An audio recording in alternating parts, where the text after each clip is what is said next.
오늘 주신 말씀 가지고 이렇게 점점 더 가볍게라는 제목으로 이렇게 말씀 살펴보겠습니다. 조선에서 조선 500년 기간 동안에 이렇게 가장 이렇게 훌륭했던 그 관리, 가장 훌륭했던 재상이 누굽니까? 라고 물어볼 때 많은 사람들이 이제 황희정승을 꼽는다 그럽니다. 실제로 이제 세종 즉위 4년부터 이렇게 세종이 죽기 1년 전까지 계속해서 이렇게 관직에서 있으면서 나라를 위해서 훌륭한 일들을 많이 했던 이제 그런 황희정승이신데요. 이분에게 이제 많은 일화가 있었는데 그 중 하나가 이제 그 집에서 하녀 둘이 싸울 때 있었던 이제 그 일 아니겠습니까? 이제 하루는 이제 그 집에서 일하는 하녀 둘이 이렇게 막 싸웠대요. 그래서 네가 오르냐, 내가 오르냐 막 그러면서 이렇게 싸우는데 도저히 이제 결판이 나질 않습니다. 서로 이제 그렇게 서로 양보도 하지 않고, 그래서 이제 황희정승에게 찾아와서 이야기하잖아요. 한 하녀가 얘기합니다. 날이 이래서 이러 해서 내가 옳습니다. 그랬더니 황희정승이 뭐라 그랬죠? 네가 옳다 그랬죠. 그랬더니 이제 다른 하녀가 팔을 떨면서 아니라고, 내 말 좀 들어보시라고 그러면서 이제 얘기를 막 했어요. 그랬더니 그것을 다 듣고 황희정승이 또 뭐라 그럽니까? 네가 옳다 그러죠. 그랬더니 이제 옆에서 듣고 있던 부인이 얘기하지 않습니까? 아니 이렇게 누가 두 사람 얘기가 틀린데 어떻게 이렇게 둘 다 옳을 수 있느냐? 한 사람은 틀리고 한 사람은 이제 맞아야 되지 않습니까? 그랬더니 아시죠? 황희정승이 뭐라 그럽니까? 부인 말이 옳소 그랬죠. 네. 이 얘기 듣고 어떤 생각이 드십니까? 뭐 우유부단한 겁니까? 아니면은 이제 책임을 안 지려고 하는 어떤 이렇게 처세술입니까? 하나는 확실하죠. 이렇게 부인 말은 항상 옳지 않습니까? 예, 남자분들 그렇지 않습니까? 예, 아멘 안 할 줄 알았습니다. 하여튼 둘 중에 한 사람은 옳아야 될 것 같아요. 그러면서 이렇게 왜 이분이 이렇게 하셨을까 고민을 했었는데요. 이렇게 성경을 보다 보니까 아주 비슷한 얘기가 나옵니다. 뭐냐면요, 하나님께서 우리 각 사람을 찾아오셔서요 이렇게 얘기하십니다. 내가 너를 의롭게 했다 이러시는 거예요. 저 사람한테 찾아가서도 내가 너를 의롭게 했다 그러십니다.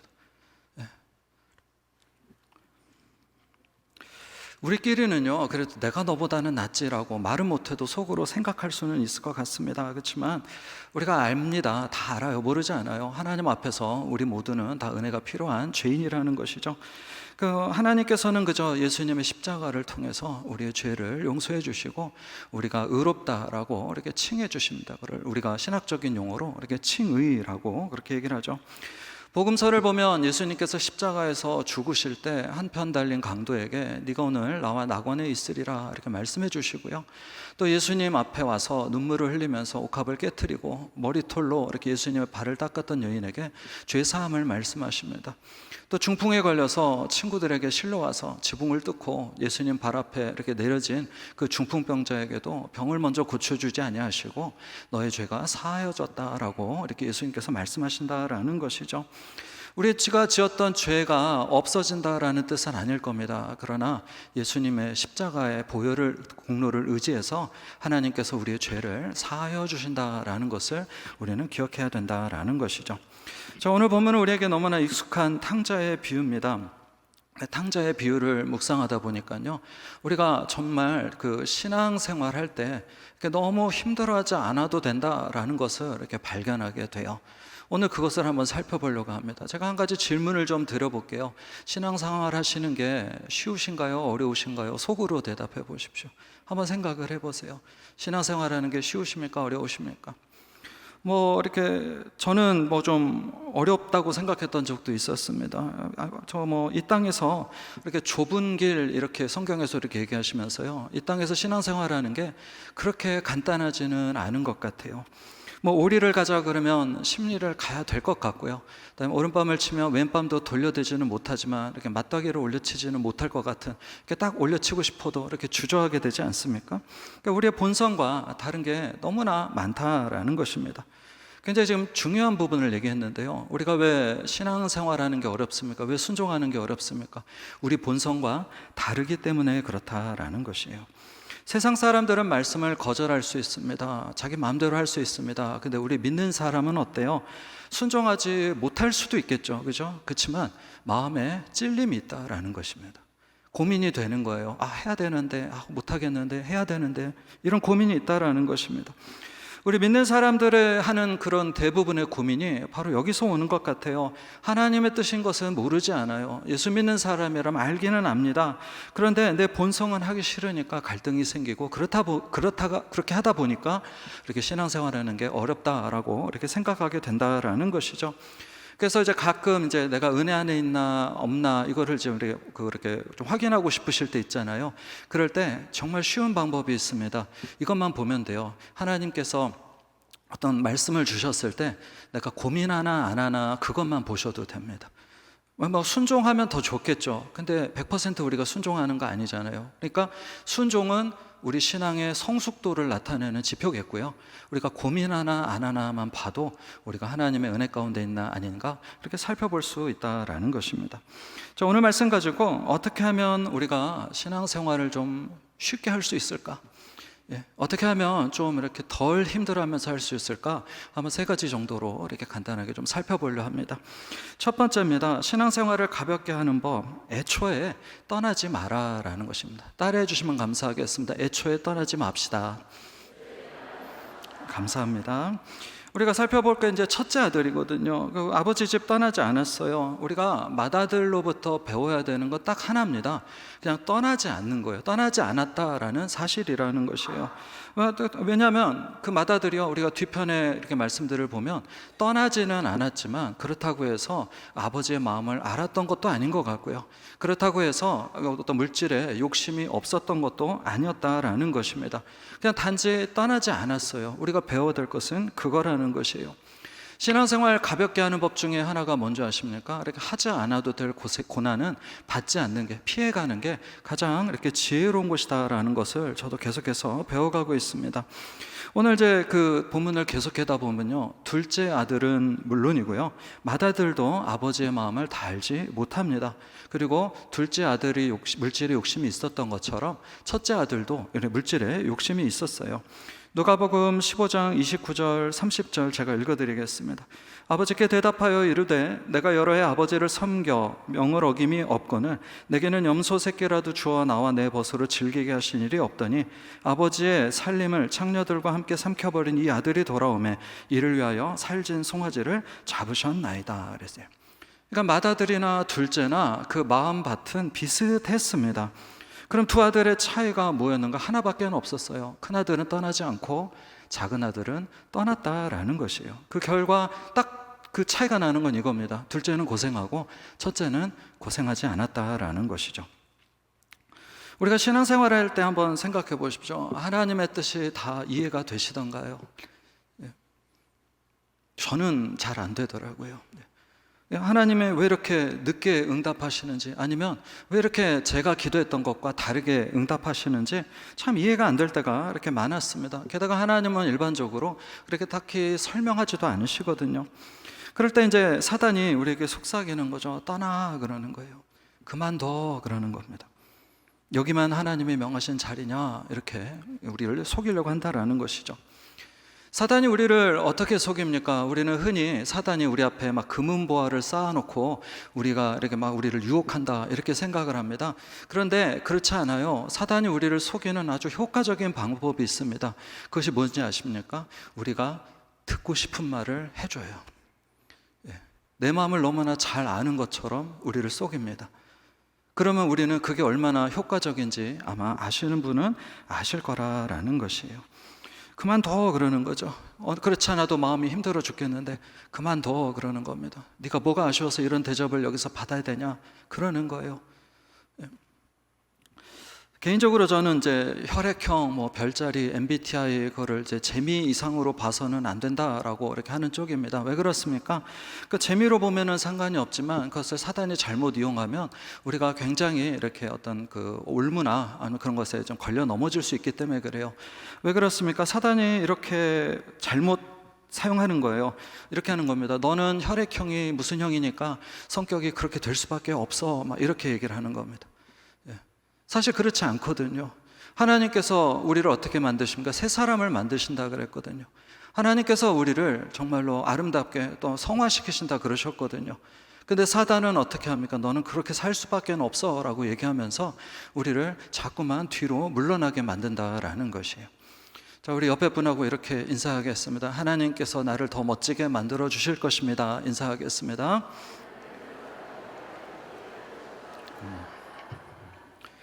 그래서 MBTI 너무 좋아하지 마세요. 네. 그거 그냥 이렇게 그 MBTI도 계속 바뀝니다. 그건 아실 겁니다. 혈액형은 안 바뀌는데 성격은 계속 바뀌어요. 우리 절대 그 자꾸 넘어가면 안 돼요.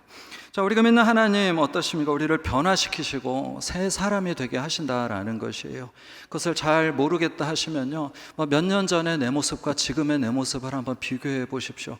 분명히 하나님께서 우리를 성장시키셨을 것이다라는 것입니다. 그래서 사단이 우리가 듣고 싶은 말을 함으로써 우리가 자꾸 이렇게 우리를 속이려고 할 때 어떻게 해야 돼요? 내 감정 내려놔야 됩니다. 사단이 내 마음을 위로해 주는 것 같은 그런 생각이 들더라도 일단 내려놓고 누구한테 가야 돼요? 하나님 앞에 가야 된다라는 것이에요. 그래서 하나님, 제가 어떻게 해야 됩니까? 물어봐야 돼요. 그리고 인도하신 대로 순종하는 것이 가장 좋습니다. 우리가 알아야 됩니다. 애초에 떠나지 않는 게 제일 상책이다라는 것이에요. 신앙생활 하다 보면 하나님께서 우리에게 이렇게 자꾸 기다려라 또는 머물러라 이렇게 말씀하실 때가 있습니다. 그럴 때 어떤 사람은 순종하고요, 어떤 사람은 이제 이렇게 도망가죠. 처음에는 큰 차이가 없어 보입니다. 근데 나중에 돌아보면 어때요? 하나님께 순종한 사람들은 고생을 조금 덜 해요. 근데 하나님께 순종하지 않은 사람들은 안 해도 될 고생을 조금 하게 된다라는 것이죠. 그래서 하나님께서 우리에게 순종하라 하신다라는 것을 우리는 이제 주로 간섭이라고 이렇게 생각을 하고, 하나님 맨날 내 마음대로 하지 못하게 한다 이렇게 생각하는데 사실은 그렇지 않다라는 것이에요. 하나님께서 우리에게 순종하라고 하시는 이유가 무엇입니까? 한번 따라해 주시면 감사하겠습니다. 하나님은 내가 고생하기를 원하지 않으십니다. 믿으시면 아멘 해주시기를 부탁드리겠습니다. 정말 그래요. 하나님은 우리가 고생하기를 원하지 않으시기 때문에 우리 삶에 간섭하는 겁니다. 아까 우리의 본성과 하나님의 뜻이 많이 다르다 그랬죠. 우리가 본성이 어떻습니까? 조금 자기 중심적이에요. 좀 나를 중심으로 이렇게 생각하게 됩니다. 그러니까 내 소견에 오른 대로 계속 가다 보면 안 해도 될 고생을 하는데, 하나님께서는 어떻게 하십니까? 자꾸 우리에게 내 말을 들어 그러시면서 우리가 고생하지 않는 방향으로 인도하시는 분이 바로 우리 하나님이시다라는 것이에요. 저는 우리 교회 성도님들 생각할 때마다 이렇게 참 감사합니다. 그리고 우리 교회 성도님들 의외로 이렇게 믿음이 좋으세요. 자, 우리 옆에 분하고 이렇게 인사하겠습니다. 우리 교회 좋은 교회입니다. 이렇게 인사하겠습니다. 감사합니다. 그것을 확인했던 좋은 방법 중에 하나가 뭐냐면요, 담임 목사님 안식월 기간임에도 불구하고 평소에 한 90% 이상의 인원들이 주일 예배를 지키셨어요. 물론 이제 10%는 이제 휴가 때문에 빠지신 분들이시겠죠, 그죠? 그래서 저는 우리 교회 성도님들 원로 목사님으로부터 담임 목사님 통해서 하나님의 은혜 많이 받은 우리 교회라고 이렇게 생각합니다. 그래서 저는 우리 교회가 참 좋습니다. 역시 감사합니다. 그래서 이제 신앙생활을 가볍게 하고 싶다. 예를 들어 이제 하나님, 왜 저는 이렇게 힘들어야 되나요? 하나님, 정말 신앙생활하는 게 조금 지쳤어요. 이렇게 생각을 하시는 분들이 있을 수 있다면요, 한번 이렇게 해보십시오. 떠나지 않는 것이 가장 상책이다라고 이렇게 다시 한번 스스로를 마음을 다잡는 것입니다. 본문에 나온 카나들처럼 떠나지만 않아도요, 아버지의 마음 몰랐어요. 물질에 대한 욕심도 여전히 있었어요. 부족했습니다. 그런데 고난당하지 않은 이유가 뭐라고요? 떠나지 않았기 때문이다 라는 것이에요. 큰아들은 물론 이제 아버지 곁에 있었기 때문에 작은 아들보다 조금 낫다라고 이렇게 생각했는지는 모르겠어요. 그러나 아시는 분은 다 아실 겁니다. 큰아들은 아버지의 혜택을 받으면서 살았어요. 그래서 어떻게 알 수 있습니까? 큰아들이 불평했다는 것에서 알 수 있어요. 우리 성도님들 정말 고통이 극심할 때 불평할 여유가 있으시던가요? 아니죠. 막 일 해결하기에 바쁩니다. 막 정신없이 달리기 바쁩니다. 기도할 때도 그냥 미친 사람처럼 막 하나님 앞에 기도하게 돼요. 근데 그냥 적당한 고난이 오면 어떻습니까? 불평도 하고, 투정도 부리고, 그러지 않습니까? 그러니까 제 큰아들이 불평했습니까? 안 했습니까? 감사합니다. 세 분인가 대답해 주신 것 같아요. 불평했죠. 살만하다는 뜻입니다. 그러니까 무슨 뜻이에요? 큰아들 괜찮았어요. 혜택 보고 있었어요.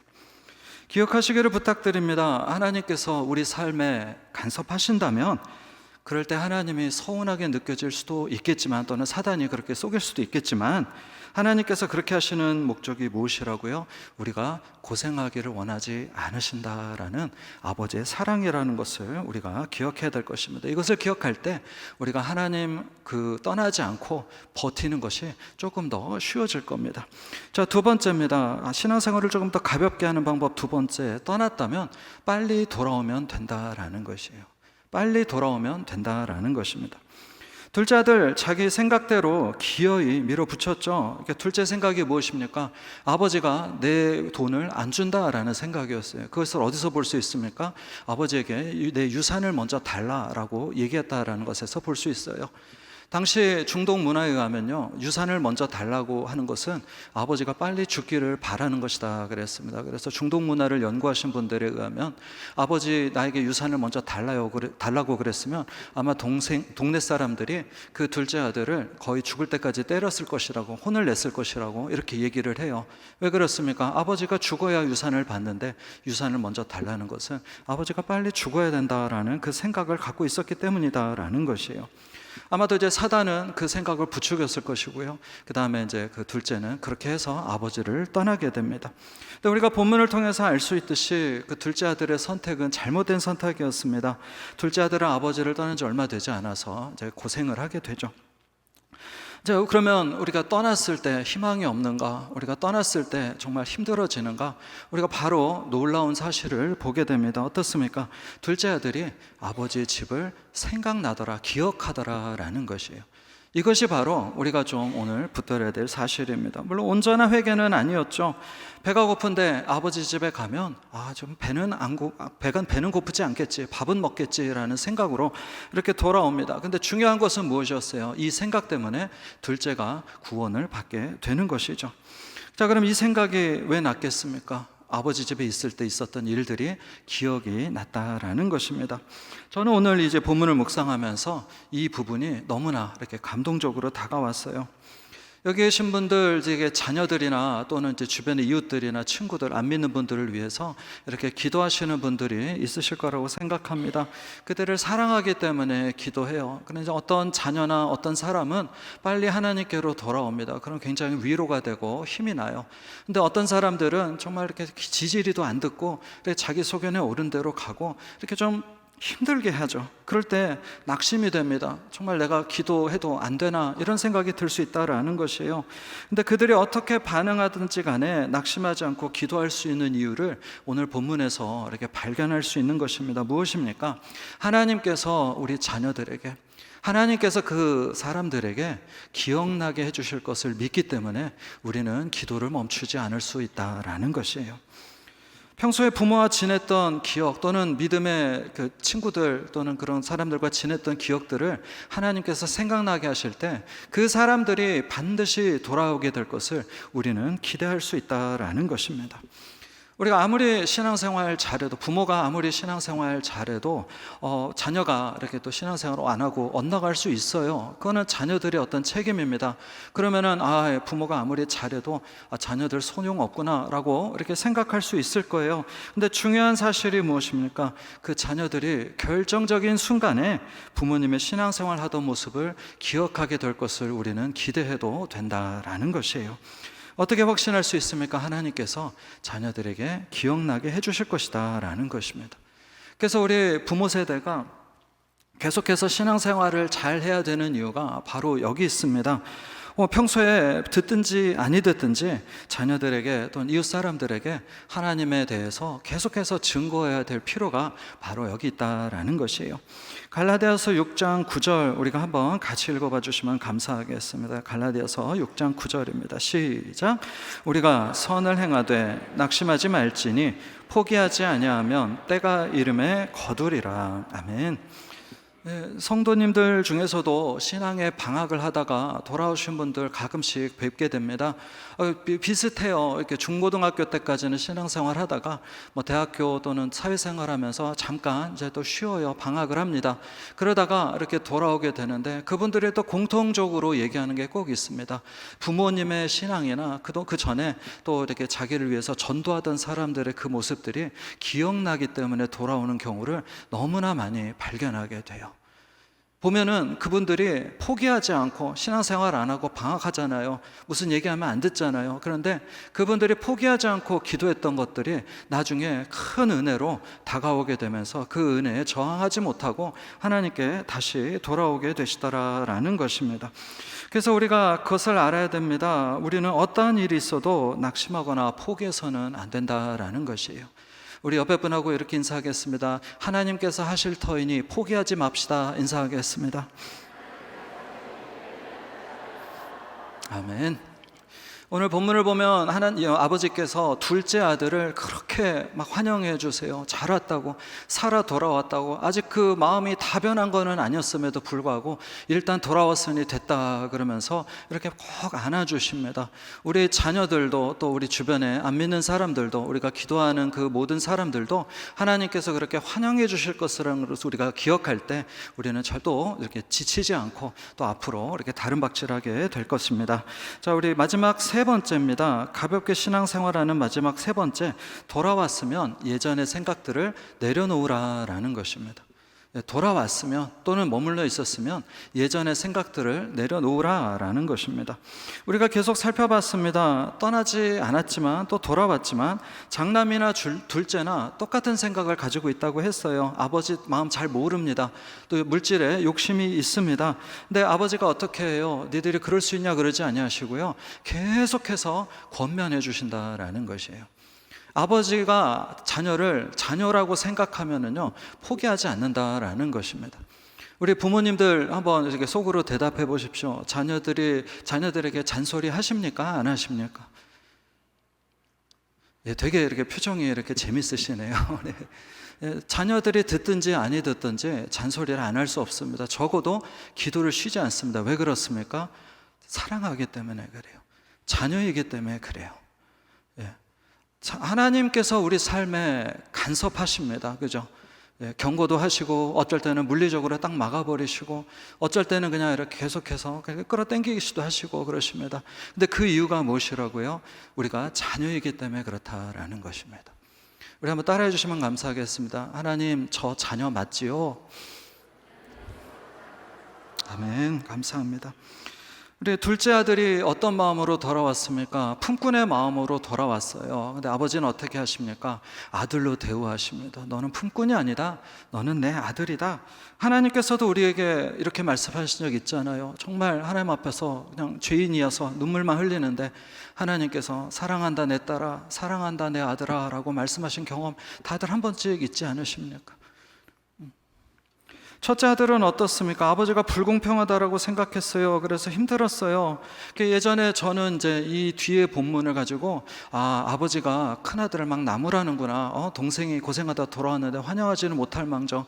너는 뭐 어떻게 그럴 수가 있니라고 나무라는 걸로 제가 생각을 했었습니다. 근데 오늘 말씀 준비하면서 아버지께서 큰 아들도 위로하신다라는 이제 그것을 좀 묵상을 하게 됐어요. 31절 마지막 부분에 보면 이렇게 되어 있습니다. 내 것이 다 내 것이로되. 저는 이 말씀이 이렇게 들렸어요. 내 것이 다 네 것이야 라고 말씀하시는 것 들렸습니다. 성도님도 혹시 이런 생각 해보신 적 있으신지 모르겠습니다. 하나님은 맨날 남의 편만 드신다 이런 생각 해보신 적 있으신지 모르겠어요. 우리 섬기는 자리에 있을 때 또는 먼저 믿었을 때 아마 이제 이런 생각을 한 번쯤은 하실 수 있을 것 같아요. 하나님 남편이라 그러시는데 맨날 남의 편만 들어서 남편이신가 아마 이렇게 생각할 수 있다라는 것입니다. 물론 이제 그 사람이나 나나 똑같이 하나님의 은혜가 필요한 사람인 것은 알기 때문에 그것은 알지만 이상하게 좀 야속하고 또 하나님이 좀 이렇게 마음에 이렇게 좀 서운하고 그럴 수 있는 거죠. 근데 오늘 본문에서 내 것이 다 네 것이다 아버지가 말씀하시는 것이 저는 위로로 다가옵니다. 어떻습니까? 너에게 재산이 있어 그 얘기가 아니고요. 저는 이 말씀이 이렇게 들렸어요. 나는 너도 사랑한다. 나는 둘째만 사랑하는 게 아니야. 나는 너도 사랑해. 이렇게 말씀하시는 그 아버지의 마음으로 이렇게 들렸습니다. 나도 기억하신다라는 것입니다. 오늘 주일 예배 들으시는 분들 대부분 떠나지 않은 분들이잖아요. 또는 이미 돌아오신 분들이잖아요.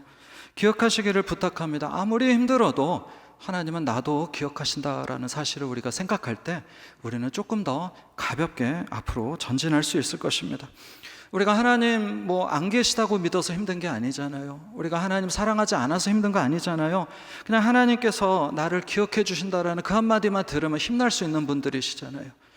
담임 목사님 안 쉬고 어려도 주일 예배를 꿋꿋하게 지키시는 우리 멋쟁이 성도님들 아니십니까? 자, 우리 옆에 분하고 이렇게 인사하겠습니다. 하나님은 저도 사랑하신대요. 이렇게 인사해 보겠습니다. 결국 우리가 신앙생활 가볍게 하는 방법이 있어요. 내 생각 내려놓고 하나님의 생각 받아들이는 겁니다. 오늘 본문에 나온 두 아들이 자기의 생각 때문에 고생했어요. 다 누리지 못했어요. 그런데 어떻습니까? 아버지께서 가르쳐 주시는 것을 받아들이면서 조금씩 가까워지고 또 회복이 되고 그다음에 아버지 품 안에서 더 누리게 되더라라는 것입니다. 요한일서 5장 3절입니다. 한번 같이 읽어주시면 감사하겠습니다. 시작. 하나님을 사랑하는 것은 이것이니 우리가 그의 계명들을 지키는 것이라. 그의 계명들은 무거운 것이 아니로다. 아멘. 하나님은 좋은 분이십니다. 예전에 저는 하나님을 오해하고 하나님에 대해서 이렇게 또 서운하게 생각했던 적이 있었습니다. 그런데 알면 알수록 하나님이 좋은 분이신 것 같아요. 아마 시간이 가면 갈수록 더 하나님을 좋아하게 될 것 같습니다. 말씀을 맺도록 하겠습니다. 오늘 말씀 통해서 신앙생활하는 것은 아버지의 뜻대로 순종하는 것이 가장 이렇게 가볍게 하는 것이다 라는 것에 대해서 살펴봤어요. 이 은혜를 알면 알수록 우리의 신앙생활은 점점 가벼워질 것입니다. 오늘 본문에 나오는 두 아들은 둘 다 아버지의 마음을 몰랐어요. 둘 다 재산에 대한 욕심도 있었습니다. 완전하지 않았습니다. 그러나 아버지는 포기하지 아니하시고 두 아들을 온전한 모습으로 점점 변화시켜 가시는 그런 은혜의 모습을 보이셨다라는 것이죠. 둘 다 내 아들이라고 선포해 주시는 것이에요. 둘째만 내 아들이 아니라 첫째도 내 아들이라고 선포해 주시는 것이에요. 오늘 우리도 마찬가지입니다. 하나님께서 우리를 한 교회에 묶어주셨어요. 이 사실은요, 필연적으로 단 한 가지 조건, 단서를 우리에게 이렇게 딱 생각나게 합니다. 뭡니까?